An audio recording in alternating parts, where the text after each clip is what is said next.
Hello students, welcome to my YouTube channel happy notes.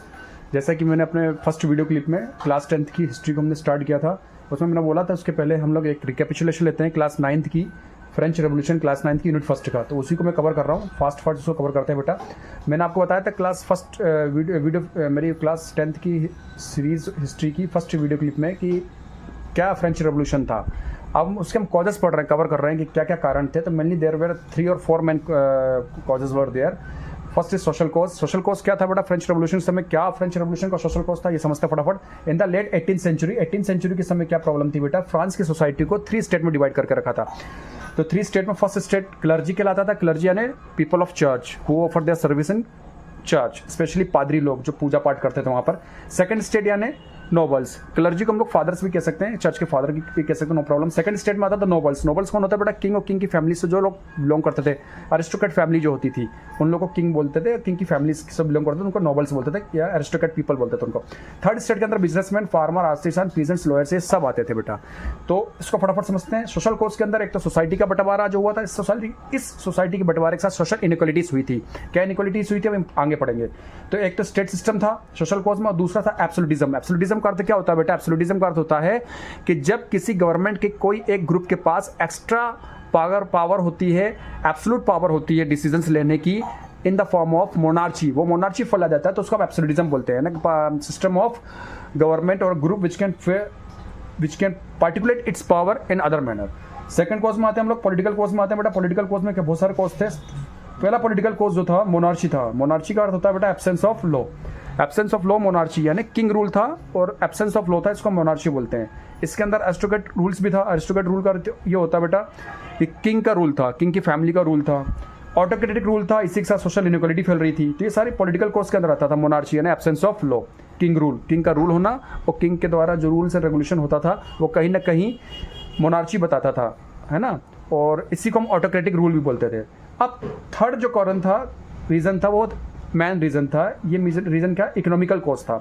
King ने क्या किया था बेटा, एक समय हैवी टैक्सेशन इम्पोज कर दिया था किसके ऊपर, थर्ड स्टेट के ऊपर। क्यों किया था ये हम बाद में पढ़ेंगे।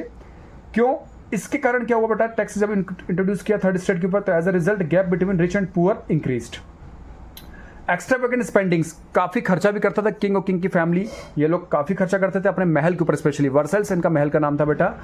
किताब में एनसीईआरटी में बुक में मेंशन है, वर्सेल्स इनके महल का नाम था। उनका जो लेविश लाइफस्टाइल था, रहन सहन का जो जीवन था वो काफ़ी कॉस्टली था, एक्स्ट्रावेगेंट था।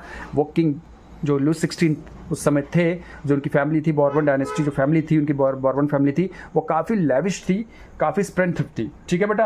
अब फोर्थ रीजन जो था इसके अंदर आउटसाइड इंपैक्ट, मैंने लिखा लॉन्ग टर्म इंपैक्ट और शॉर्ट टर्म इंपैक्ट था। आउटसाइड इंपैक्ट में क्या था, फ्रांस एक ऐसी कंट्री थी जो काफ़ी समय से वॉर में इंगेज्ड थी। इस कारण कर्जा हो जाना, खजाना खाली हो जाना, एम्प्टी ट्रेजर्स, किसका, किंग का। पहला point. American war of independence, American war of independence चल रहा था तो फ्रांस ने अपनी कॉप्स को अमेरिका की मदद के लिए भेजा था, जिस कारण एक ये रीजन भी था। थर्ड, कॉस्ट ऑफ वार, युद्ध के समय काफी खर्चा आ गया बेटा, जिस कारण सोर्सेस और रिसोर्सेस को पूर्णतः लागू करने के लिए, लेने के लिए, खरीदने के लिए जो किंग का खजाना था वो खाली था, ऑलरेडी उसको खाली खजाना मिला था। ठीक है। और ये सब क्यों हो रहा था, क्योंकि फ्रांस एक ऐसी कंट्री, मैंने आपको बताया, जो काफी समय से युद्ध लड़ रही थी अपनी टेरिटरी को डिफेंड करने के लिए, अपनी आसपास की सीमाओं का मूल्यांकन करके बचाने के लिए। तो ये सारी चीजें आपके आउटसाइड इंपैक्ट के अंदर आ रही थी। एक शॉर्ट टर्म इंपैक्ट भी था, जिस समय फ्रेंच रेवोल्यूशन स्टार्ट हुआ था उस समय पुअर हार्वेस्ट हुआ था बेटा, पुअर हार्वेस्ट हुआ था और शॉर्टेज ऑफ फूड हुआ था। इस कारण स्कैरसिटी ऑफ फूड हो गया था। एक नया टर्म आया था स्कैरसिटी ऑफ फूड, जहाँ एक ऐसा समय जिसमें नॉर्मल लोग अपनी लाइवलीहुड के लिए, जीने के लिए काफ़ी मजबूर हो जा रहे थे, काफ़ी स्ट्रगल हो रहा था उनको अपने आम जिंदगी को जीने के लिए। A means of livelihood for the struggle of their acute shortage of food in daily day to day routine और इन डेली नॉर्मल लाइफ। यानी एक ऐसा मीन्स ऑफ लाइवलीहुड जहां पर उनको काफी दिक्कत आ रही थी जीवन जीने के लिए, खाने पीने के लिए, उसको स्कैरसिटी फूड बोला ना, खाने की कमी हो जाना, आम भाषा में समझे। हाई प्राइस ऑफ ब्रेड, इस कारण बेटा क्या हुआ था, ब्रेड का प्राइस भी बढ़ गया था, कीमत भी बढ़ गई थी। लोग बाग को, गरीब लोगों को, थर्ड स्टेट के लोगों को काफी मुश्किल हो रहा था इस समय, और उनके लिए काफी मुश्किल था ये सब चीजें जीना। तो ऊपर से सारी चीजें हो रही थी, और इन सब सारी चीजों के बाद क्या किया था किंग ने, अपने खजाने को मेंटेन करने के लिए, ट्रेजर्स को मेंटेन करने के लिए एक गलत डिसीजन लिया, हम लोग के हिसाब से, मेरे हिसाब से गलत डिसीजन, जिस कारण मेन कारण था क्या, आपका फ्रेंच रेवोल्यूशन। वो डिसीजन क्या था कि किंग ने इतना सब कुछ होने के बाद फर्स्ट स्टेट और सेकंड स्टेट जो लेविश लाइफ जीते थे, जिनके पास पैसा था, उनके ऊपर टैक्स रिड्यूस नहीं किया, इंपोज नहीं किया, बल्कि थर्ड स्टेट के ऊपर टैक्स इंपोज कर दिया। तो this was the main reason as a social cause for the French Revolution. That's all for this. Thank you so much. Keep supporting me and stay tuned for my third clip.